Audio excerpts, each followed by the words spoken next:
Mga kapuso, may bagong nabuong low-pressure area sa loob ng Philippine Area of Responsibility. Huling namataan ng LPA 185 kilometers, kanluran ng QB point sa SBMA. Ayon sa Pag-asa, sa ngayon ay mababa ang tsansa nitong maging bagyo pero magpapaulan sa kanlurang bahagi ng Luzon. Bukod sa LPA, patuloy ding magpapaulan sa malaking bahagi ng bansa ang Southwest Monsoon o habagat. Hindi rin nila alis ang tsansa ng localized thunderstorms na magdadala ng malakas na bugos ng ulan. Base sa datos ng Metro Weather, mula umaga bukas ay uulanin na ang Zambales at Bataan. Pagsapit ng tanghali, halos buong Luzon na ang ulanin. Asahan din ang matitinding pag-ulan sa Western Visayas. Mataas din ang tsansa ng ulan sa halos buong Mindanao sa hapon. Sa Metro Manila, posibleng makaranas ulit ng ulan na katamtaman hanggang malakas na ulan, lalo sa bandang tanghali at sa mga susunod na oras, kaya ugaliin ang pagdadala ng payong.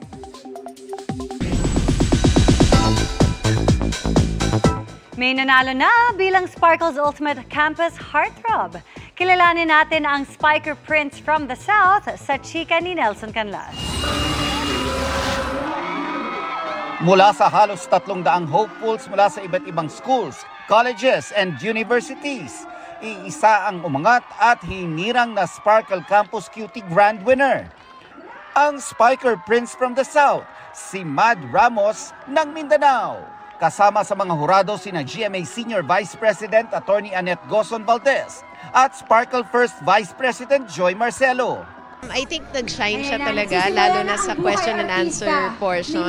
And I can see his confidence. Meron siyang malakas yung personality niya, na malakas yung drive niya for excellence. So I think he'll be a very good addition to Sparkle.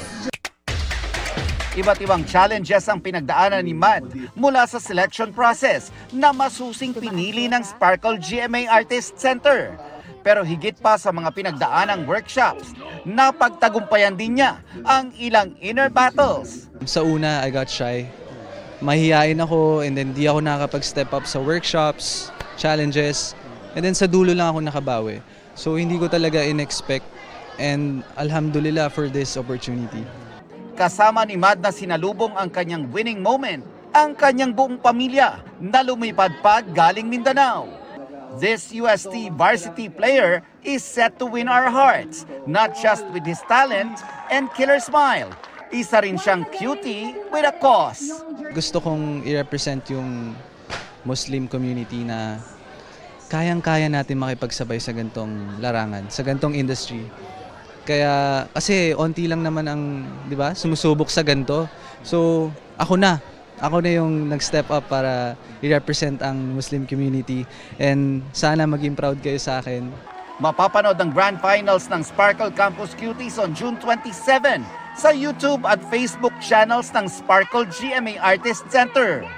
Nelson Canlas, updated sa Showbiz Happenings. Mahigit 200 Pinoy na ang gustong umuwi mula sa Israel ayon po yan sa OWA. Sa gitna ng tensyon sa pagitan ng Israel at Iran, 26 sa kanila ay naasahang darating bukas. Nakatutok si Mariz Umali.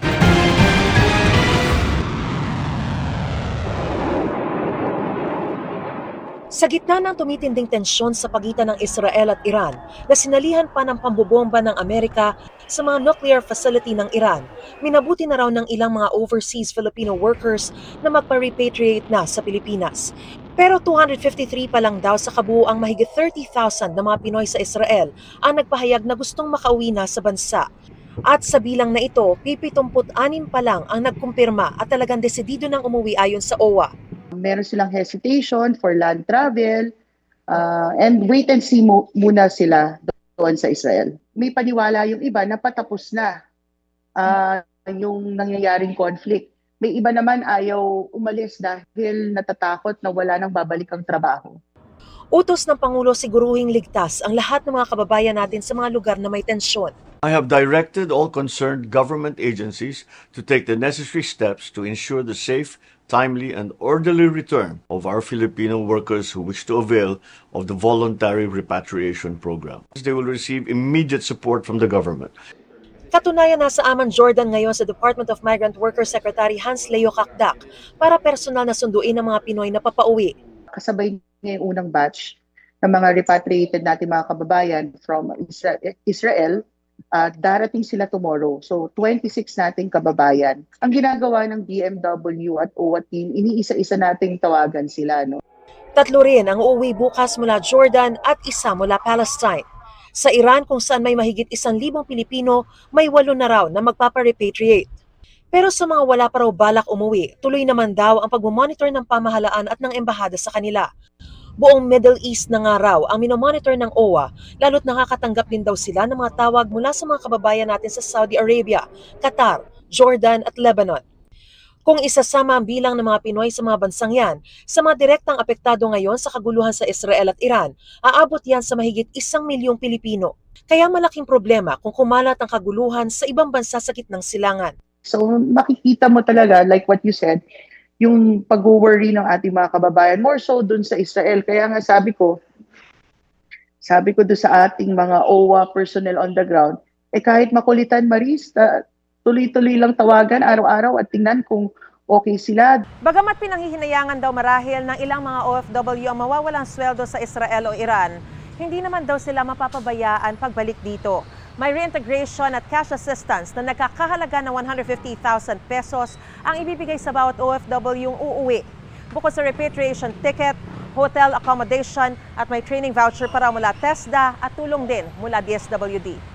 Sa isang pahayag ng Department of Foreign Affairs, sinabi nitong lubos na nababahala ang Pilipinas sa mga tumitinding tensyon sa gitnang silangan sa mga nakalipas na oras. Mariin silang nananawagan sa magkabilang panig na piliin ang landas ng diplomasya at iwasan ang lalo pang paglala ng sigalot na maaaring maging panta sa kapayapaan at seguridad sa rehiyon at sa buong mundo.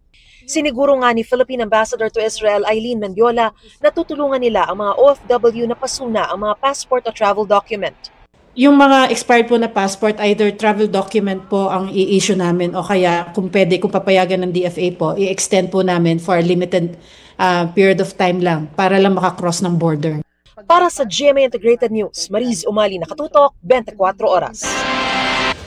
Sa mga on the go, pwede na mapakinggan ang 24 oras at 24 oras weekend bilang podcast. Simula ngayong araw, June 23. Nakatutok si Rafi Tima. Magandang gabi po, Luzon, Visayas at Mindanao. Mula sa telebisyon hanggang sa social media. At ngayon, maging sa mga podcast, magiging mas accessible na sa mas malawak na audience ang 24 oras at 24 oras weekend. Live mula sa GMA Network Center. Sa pamamagitan niya ng 24 oras podcast na ilo-launch na ngayong gabi sa pagtutulungan ng GMA Integrated News, Digital Strategy and Innovation Lab, 24 oras at GMA New Media Incorporated. Pumunta lang sa Spotify o sa Apple Podcast app sa inyong smartphone at i-search ang 24 oras podcast. Tamang-tama ito para sa mga gustong manatiling informed on the go nang hindi makakapanood kung halimbawa nasa traffic o may ginagawa. Lahat ng episode magiging available sa Spotify at Apple Podcasts pagka-ere sa TV. Kaya pwedeng i-review ang mga balita sa loob at labas ng bansa anumang oras. Downloadable rin ang episodes at pwedeng pakinggan offline. Ayon kay Senior Vice President at Head ng GMA Integrated News, Regional TV at Synergy Oliver Victor Amoroso, sa pamamagitan ng podcast ng 24 oras at 24 oras weekend, ay mas magiging konektado ang Pilipino sa pinakapinagkakatiwalaang balita sa bansa. Para sa GMA Integrated News, Rafi Tima, nakatutok, 24 oras.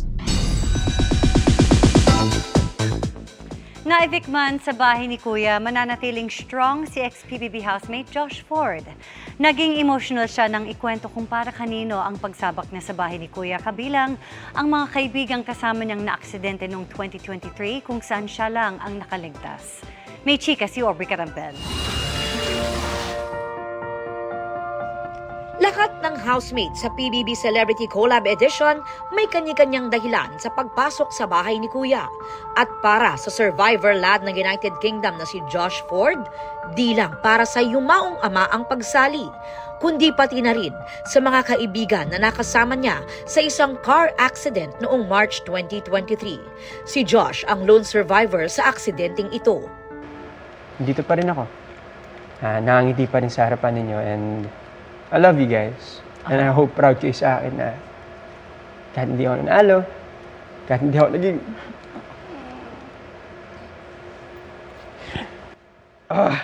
kahit hindi ako naging big winner, gagaling ako pa rin. Smile lang. Kasi hindi mo alam kung ano mangyayari bukas. So be thankful. Be thankful every day. I love you guys. Thank you for making me the person I am now. Kinumusta rin namin sila ng kapwa Sparkle housemate na si Vince Maristella na nagkaroon ng di pagkakaunawaan sa loob ng PBB house. Sa loob po ng bahay ni Kuya, nagkaayos naman kami nun. At siguro naniniwala din ako na mas lumalalim ang totoong pagkakaibigan. Hindi lang sa ups, pero pati din sa down moments. Past is past. Past is past, binabalik pa natin. At kung may natutunan daw ang ex-Kapuso housemate sa pagpasok sa bahay ni Kuya, is to stay true to myself. My journey in PBB po talaga was so memorable because of the people inside. And yung pagiging genuine ko po sa lahat-lahat ng tao nandun made me a better person. Ikaw yung pinakamalapit sa big night. Sobra po. Kasi I was really there to win. It was set in my mind talaga. The moment I came, I was there to win. And then, na bago lang po lahat yun nung nandun na, and minahal ko na lahat ng tao doon. At kung bibigyan man ng pagkakataon na baguhin ang isang bagay sa kanilang naging journey. No regrets. Kaya pumasok ako sa bahay ni Kuya is makilala nila ako and ma-inspire sila sa story ng buhay ko. So even though short yung stay ko sa PBB, I feel like nagawa ko na rin yung part ko. Maybe sabi ni Lord, hanggang doon na lang talaga ako. But in the outside world, sobrang daming blessings talaga dumating sa buhay ko. I stepped in there na minsan super hyper, super ingay, super excited, super kulit. Ganun talaga ako. I wanted just to be myself. I wanted the world to know who Michael Sager is, his worst and his best. Pero na-evict man sa PBB house, big winner na rin daw si Michael dahil sa kanyang big achievement, ang pagkakaroon ng kanyang sariling bahay. So makakapag-overnight ba yung mga housemates sa bahay mo? Actually, nahanda ko na po yung mga camera eh. Para iniintay ko talaga yung house blessing ko pag kompleto na kami. Pero, winner kaya sila pagdating sa pag-ibig? Of course. Are you in a relationship? So meron? Meron naman po nagpapasaya sa akin, Miss Aubrey. Doon na lang tayo. Josh, ano naman ang real score ninyo ng kaduo mong si Kira? Ano po yung bracelet? Oy! Ano to? Matching kami. She is a very special girl. How about you, Vince? Kala mo, ha? Ako open for opportunities. Siguro hindi naman po sa naghahanap. Nag-aantay lang. Sa tamang panahon. Aubrey Carampel, updated sa showbiz happenings. At pahabol na chikan tayo para updated sa showbiz happenings. Mikey Quintos just earned her university degree. Sa IG, all smile si Mikey wearing her black toga for her big day sa program na architecture. Definitely worth the wait ang special moment na ito sa kanyang 10 years in college. From acting to running, Sunday well spent para kina Beauty Empire lead stars Barbie Fortes and Kylene Alcantara. Pause muna sa Tarayan at G sa takbuhan ang dalawang kasamang kanilang running buddies gaya ni Kuya Kim Atienza. Lalong pinaningning ng Sparkle artist at Miss Universe Philippines Queens ang coronation night ng Miss Iliga 2025 sa Camarines Sur. Host dyan sina Rabia Mateo at Bea Gomez.